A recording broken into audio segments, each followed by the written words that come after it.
Welcome to the Lock Sportscast, your weekly source for Locksport news. This is episode 114, recorded August 14th, 2022. I'm your host, Charles Current. In today's episode, bank robber rescued after tunnel collapse, cameras catch jewel thieves in Dubai, what's new with Sparrows, videos, new products, meetups, criminals, sales giveaways, and more.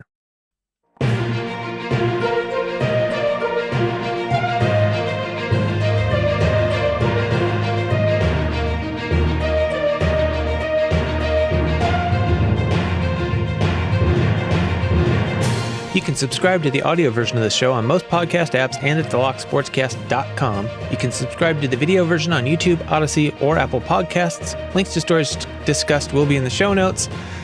You can find full show notes with all of those links at thelocksportscast.com. Before we get into the rest of the show, I want to make a quick announcement about something that was brought up in the comments section of my last video. And I'm probably going to butcher this name. Watching one of his videos, he pronounces it, I believe, Tippin. Maybe it's Tippine. I don't know.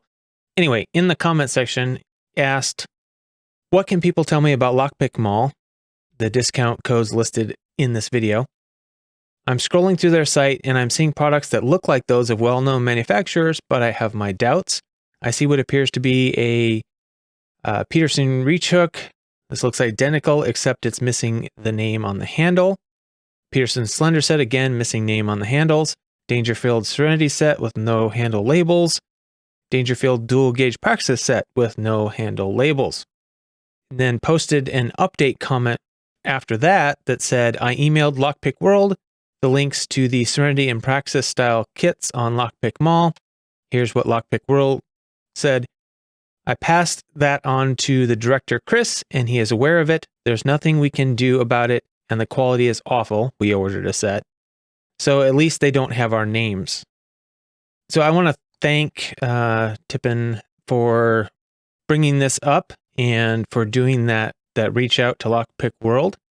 The fact that they are selling inexpensive sets in itself doesn't bother me, although they're not actually all that inexpensive for what they're selling.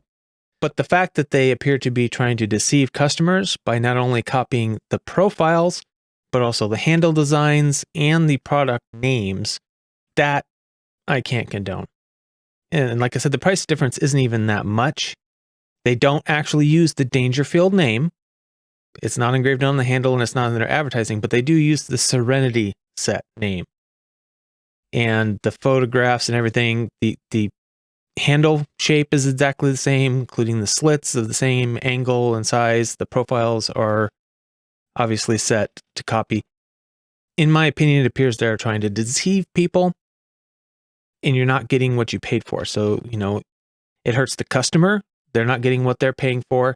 And it hurts the reputation of the original pick designer when they do that. If they were to not call it the same thing and use a completely different handle design, that would be a different story. I probably still wouldn't be happy about that, but it wouldn't be such an obvious attempt to deceive people, in my opinion. So as such, I will be removing their discount codes from the sales section of this and all future episodes of this show. As long as they are following business practices like that, I will not be doing any coverage of their products or their sales. And while we're on the subject of suppliers, Sparrows has updated their web page, at least in the US. And as with any change, the comments online have been mixed. Some like it, some don't.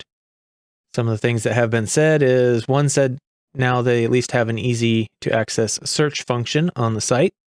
Others were more critical. One said that the Canadian website is still the old one, but the HTTPS certificate is not valid anymore. So I went to check on that real quick. I confirmed that the Canadian website currently is still the old version, but when I visited, they did have a cert that is valid until September 13th. My opinion, personally, on the computer side, I prefer the old site. I think it was a little easier and faster for me to use. However, the new site is mobile friendly and the old one really wasn't. So that's probably a large portion of the reason they decided to start redesigning. In other news, there is a article that was shared called Leeds Locksmith Secures Large Contract, and it's basically a PR article published in the businessdesk.com.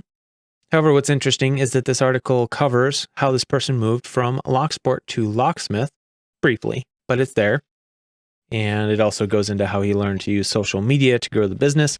One quote from the subject of the article here says, "I had a strange little side hobby, which was picking locks. I was very interested in the sport of lockpicking. I started doing this in the evenings after work and started to get pretty good at it, at least in my opinion. Sometime later, some of my friends and family found out about my picking skills, and I started to receive the odd phone call from friends who had lost their keys and needed to get in. Eventually, it just spread from there, and I chose to leave my office job and become a locksmith full-time." And it appears, at least so far, being pretty successful in that. We've also had other members of the community move from a Locksport to locksmith.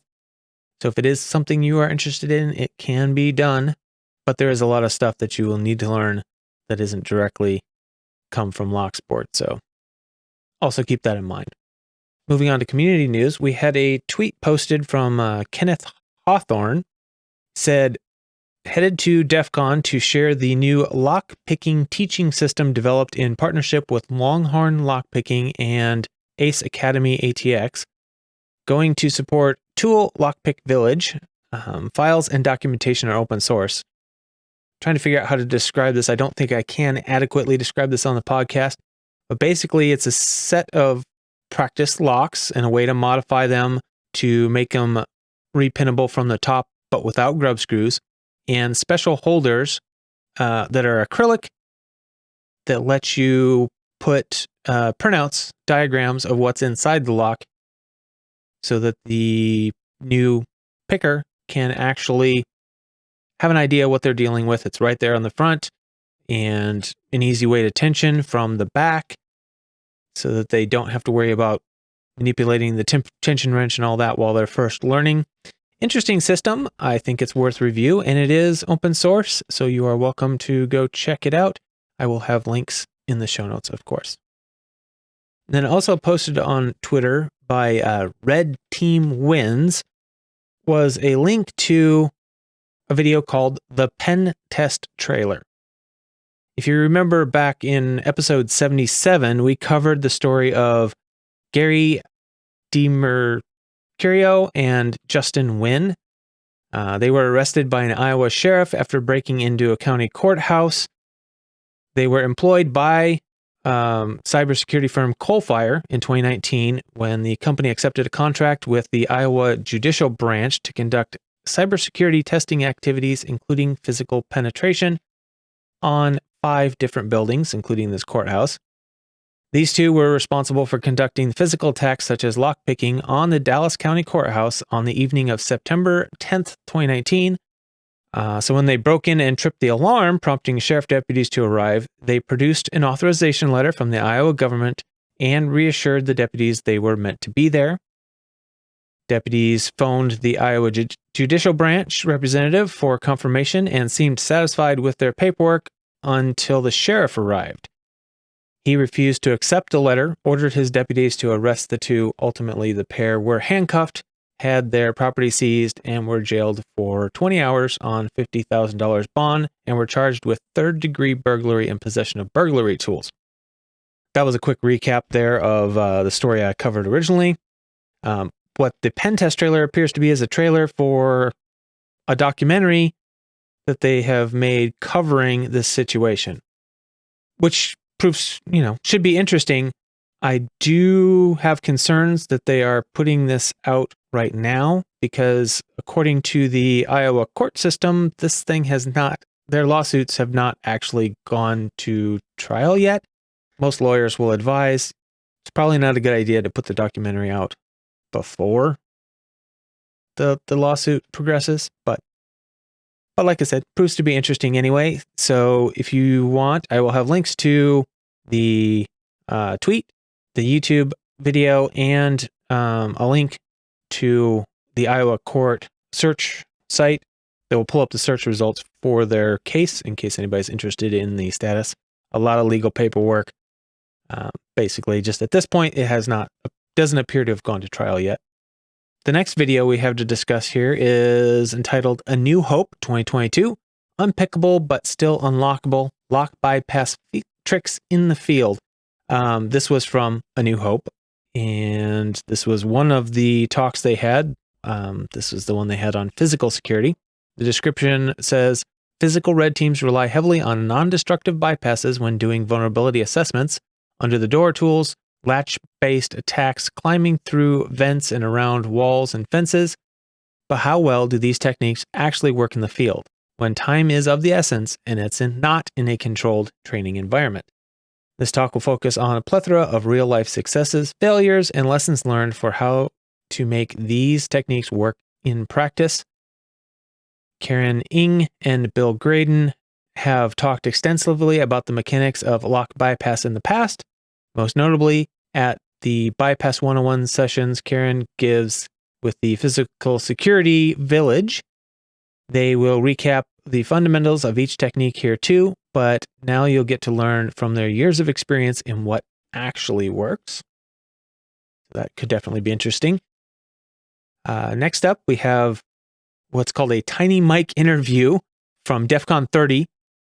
The interview was of Max Power with Tool and from the Lockpick Village there at DEF CON.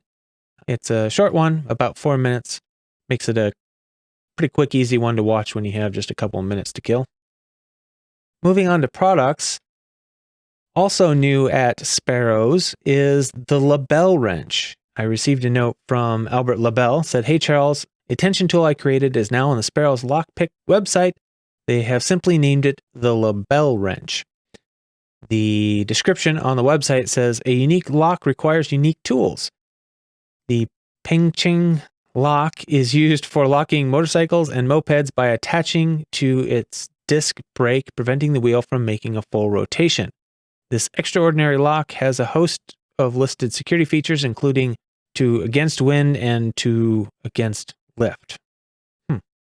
To assist the picking community in countering these elemental and physical security features, Albert Labelle created the Label Wrench.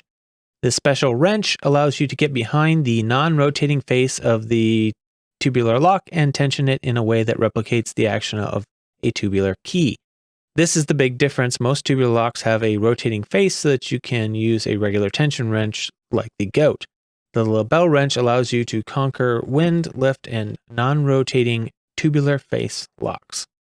So anyway, head over to Sparrow's new website and check out the Label Wrench. Congratulations to Albert Labelle on creating a new product that is now available to the wider community. And let's hope it's a good success. And Ratyoke Lockpicks posted on Twitter a new jewelry line coming soon. And the tweet came with a picture of a ring that has what appears to be a lock core face, top center, and then images of a couple of picks that wrap around the sides. And I can't even begin to do it justice by describing it here. So link to the Twitter post with the image will be in the show notes. Also says that there are several other designs in the works. I look forward to seeing what other designs there are there, but be keeping an eye on that one.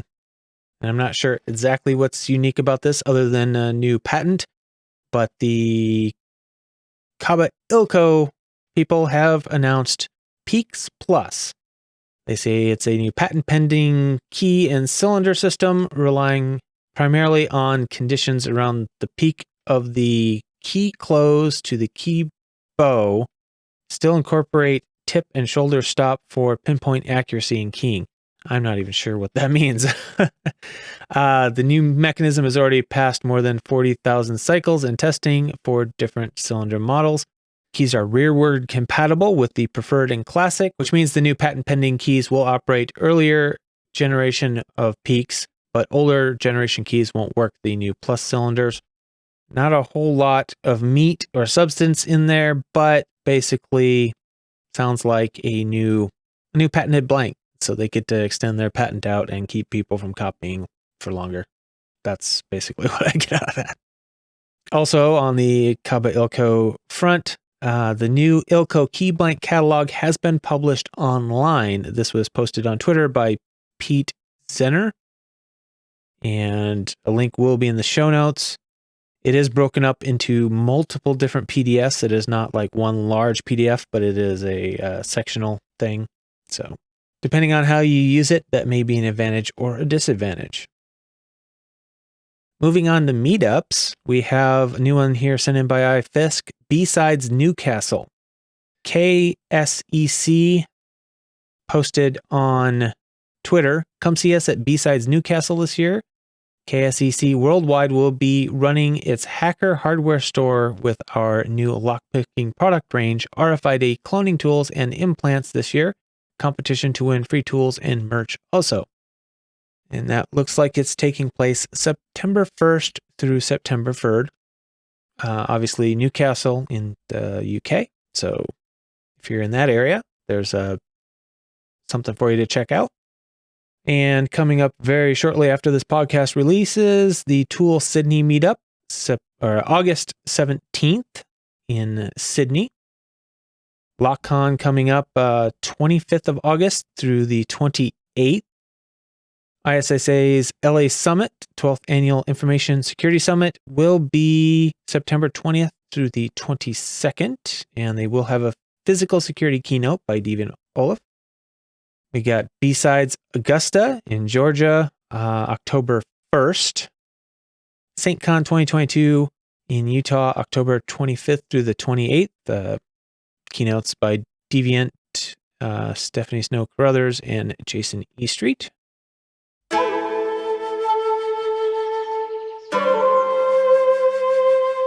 And we have one new purple belt to announce this week. Raven Rules 99 has earned purple. So congratulations to you on that flashy new purple belt. For anyone not already familiar with the Lockpickers United belt system, links in the show notes will direct you to the official rules page as well as to a few videos that can explain the system to you. If you're interested in participating, it is a fun way to progress through your skills of lockpicking. And with that, I'd like to say thank you to the people that made this episode possible. Producers for this episode include Patreon subscribers. We have Jimmy Longs, Medler, Pandafrog, Michael Gilchrist, Starlock, Williams Brain, Dave 2B Deciphered, Lebon's Locksport Journey, Pat from Uncensored Tactical, 3 Raccoons in a Coat, Terrell, aka Anthony, DoctorHogmaster, Clayton Howard, aka Kewltune, Mog, Jon Lock, Ratyoke, MrPickur, CrankyLockPicker, JHPpicking, Barebones Lockpicking, Deadbolt Cafe, NWA Lockpicker, Snake. Chief content producer for this episode is iFisk, meaning that iFisk sent in the most content used in this particular episode. Other content producers for this episode include Albert LaBelle, Barebones Lockpicking, Terrell, Dark Arts Lockpicking, Goose7732, Holly, Jeff Moss, Joe Pix, Joshua Gonzalez, KnoxLocks, Prince, The Greenish One, and Tony Borelli. Thank you to all of you, and a big special thank you to iFisk and Terrell, aka Anthony. Those two have provided so much information for this show over the course of the 2 years that it's been active. Frankly, there have been episodes that would not have, there have been weeks, many weeks, where there would not have been an episode if it weren't for one or the other or both of these two. This episode alone is pretty much half iFisk's stuff. If you want a quick insight into what's coming in a show, you can get probably about half of the news that's going to be in a show by just following these two on Twitter. Just so you know. And just remember, this show is only possible because of that support and information sent in by the community. So if you value the podcast, number one thing you can do, be like iFisk and Terrell, send in your news, links, events, giveaway information, anything you have. You can send it to podcast@thelocksportscast.com. or any of the other methods listed in the show notes. The easiest way is to just tag me in a social media post, in a comment to a social media post or the post itself. Just tag me in it if I have that social media service. It's an easy way to get it to me and you get credit. Don't forget to share the podcast with your lockpicking friends. You can leave a review, comment, thumbs up, whatever your particular platform of choice allows. Don't forget to subscribe. If you want to donate, you can, PayPal or Patreon, and always appreciated but not required for sure. If you support the show with the donation or information I use in the show, I will give you credit in the show and in the show notes, just like people we just mentioned. If you want to share a story with me, you are welcome to do so. I would love to have some stories from Locksport to share on the show. Send that to podcast@locksportscast.com. You can also send feedback. You can do that through email, podcast@locksportscast.com, or go to locksportscast.com/contact and fill in the form there. Let me know if you want it to be confidential or share it on the show, your choice. If you want to share it on the show, just make sure that you follow the basic rules, no politics, no drama, and we'll go from there. All right, moving on to criminal news. First up, suspected bank robber rescued in Rome after tunnel collapse. The story says, a suspected bank robber has been rescued in Rome after the roof of a tunnel he had been digging collapsed. The man was trapped and buried under 6 meters of earth for about 8 hours. It took dozens of firefighters to eventually free the man and pull him to safety. The trapped man was transferred to a hospital while his suspected accomplices were detained by authorities. An official statement said the 2 men from Naples were arrested for resisting public officer and 2 others from Rome were arrested for the damage caused. The investigation is still underway. We do not exclude that they are thieves. This is one of the hypotheses. According to media reports, the 4 men are suspected of planning to rob a nearby bank on August 15th when Italian shops closed for a public holiday. The tunnel they were digging was found underneath an empty shop on a busy road near Vatican City. A local resident was quoted as saying, "No one had really paid attention because the shop had been rented out and everybody thought it was being renovated. There was no noise." Looks like the tunnel was being dug through a fairly loose, sandy soil, and they don't see any evidence of shoring being in place. Dangerous to dig a tunnel if you don't know what you're doing, people. You can't always duplicate what you see in movies. And that same statement applies to this next story. 2 men arrested in Dubai mere moments before flight liftoff in connection to heist. So the article says that the investigation started soon as the store owner reported to police that someone had stolen a diamond-encrusted necklace from one of the store's displays. Police then launched the investigation, the result of which was the apprehension of 2 suspects 12 hours from the first report. The police later released a post on social media detailing how they tracked the 2 suspects using CCTV footage when they first entered the country, committed the theft, and tried to escape before getting caught. It all started when the 2 men of European origin arrived in Dubai on the same flight. They made their way through customs before reaching their hotel.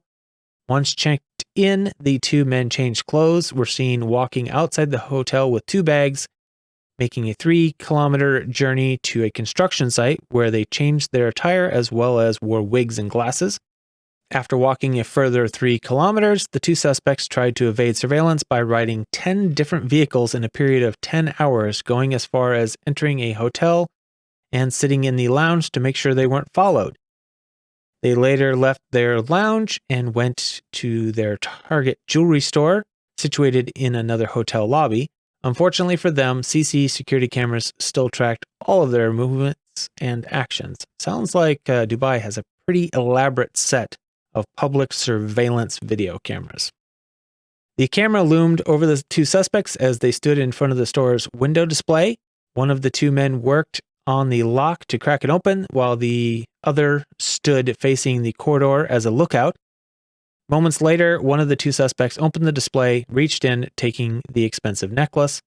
After committing the crime, the 2 men fled the scene, heading back to the previously visited construction site where they changed to their original clothes and got rid of the wigs and attire before finally heading to their hotel. The following morning, the 2 men checked out of their hotel and went to the DXB airport to escape. After getting on the plane, thinking they were free, the police arrived and arrested them. In their social media posts, the police shared that they found the suspects' discarded wigs and clothes at the construction site, along with evidence of their plan to steal the necklace at their hotel. Lastly, the police showed all the footage that helped identify them, leading to their arrest. There isn't any news currently regarding the status of the 2 suspects. Normal procedure against anyone who committed theft is imprisonment between 6 months and 3 years, along with hefty fines. depending on the severity of the case. However, the sentencing can be even harsher, with the prison time increasing due to the two men conspiring to commit the crime as well. That's according to the article posted in Scoop Empire. Kind of a crazy story. It's like something you would see in a movie again. Maybe they should have booked a flight out that same night instead of staying. The last story, possession of burglary tools. Really simple, not as entertaining as the other. But a 47-year-old Carson City man arrested on Friday for suspicion of felony possession of a controlled substance, for sale possession of a controlled substance, gross misdemeanor possession of burglary tools, and misdemeanor possession of paraphernalia. According to the booking report, Carson City Sheriff's Office Special Enforcement Team were alerted to drug-related activity at the residence. SET was informed people were going in and out at all times of the day for short periods of time, and they were also alerted to drug activity inside the apartment. SET members went to the residence, explaining why they were there and were permitted consensual entry. Okay, Criminal 101. If you're doing something illegal in your apartment and the police come and ask you if they can search, you say no, go get a warrant. But anyway. Nobody accused criminals of being smart. In plain view, deputies saw a small plastic Ziploc bag with white powder inside, 2 methamphetamine water bongs. Deputies exited the residence and applied for a search warrant, which was granted by Carson City judge. During the search, SET located the following items: digital scale with methamphetamine residue in the living room desk, large plastic baggies with residue found in the back patio trash, 2 methamphetamine bongs, a glass pipe with residue, and 10 grams of methamphetamine found on a top shelf of a closet, 1.1 grams of methamphetamine in baggie found in the top shelf of a closet, plastic Ziploc baggies in a red cooler in the bedroom, cowboy hat on a shelf with 1.2 grams of methamphetamine, 2 plastic bindles found in the trash can on the back patio, burglary tools including lockpick set found in the dresser in the bedroom, baggie with powder found in a room which tested positive for methamphetamine. Due to the findings, it was determined the suspect was not only using the drugs but selling the drugs. Therefore, he was arrested for suspicion and possession of a controlled substance, possession of controlled substance for sale, possession of burglary tools, gross misdemeanor, blah, blah, blah, blah. Bail amount set to $21,137. All right, moving on to sales. MultiPick has a 25th anniversary sale. According to their post, it says, "We say thank you for your loyalty and celebrate our 25th anniversary with you. Be quick now and secure great anniversary discounts." And they have a special page set up for those. Link will be in the show notes. Tony Varelli put up a post that you might have a day or two to take advantage of after this episode comes out. 3D Locksport DEF CON sale. And he said, DEF CON is the world's largest hacker conference, and Locksport is always a big part of the conference. I'll be working Lockpick Village with Tool this year. Stop by and say hi. All orders will resume printing on August 17th when I get back. But since I'm not a vendor at DEF CON, I still wanted to give you a discount like we were both there. Use code DEFCONXXX at checkout to get 15% off your order. This is good until August 17th when I get back.